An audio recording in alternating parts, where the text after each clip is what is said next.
来屏东这件是好你家在这个囡仔无代志，也若无我那正歹飞回。屏东一个妈妈5月22迄天，伊8岁后生确诊发烧烧到41度。这个妈妈带着后生到屏东基督教病院，当时病院当咧做清洁消毒，无甲收。这个妈妈后生带咧过去屏东病院，这病院讲因无小儿科，嘛无爱甲收。妈妈心肝火到，打电话问卫生局。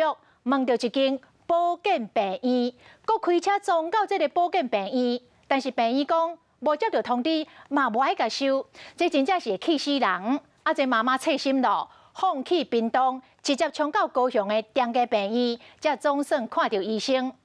屏东县政府讲话咯，讲未来会要求病院袂当安尼，无爱收病患。屏东预防社开始做，真侪家长拢会紧带囡仔来注射。不过屏东却传出一个金妈妈真着急，因为后生确诊发烧，却有3间病院无爱甲因囝看。本席要询问县长为什么会发生踢皮球的事件？我要去哪里看医生？屏东一个8岁金小弟22号发烧到41度，妈妈带去屏东基督教病院，来报讲有人确诊，爱消毒，继续看诊。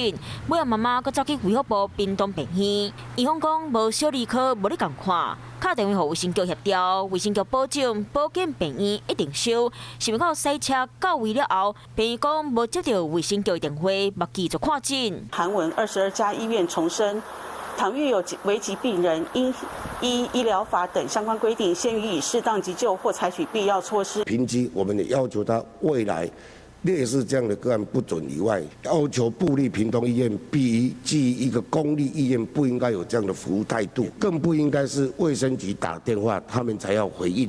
尾仔金妈妈打电话到高雄中家愿意收金小弟，不过屏东县卫生局讲，当时保健病院接到通知了后，不过妈妈已经带囡仔离开家，今摆已经要求相关单位未来袂当无共看，因为囡仔发烧，妈妈敢会当走病院，煞咧风踢来踢去。无怪妈妈会这样着急，阁生气。想要获取更多新闻资讯，想要看到主播最新的动态，赶快订阅华视 YouTube 频道。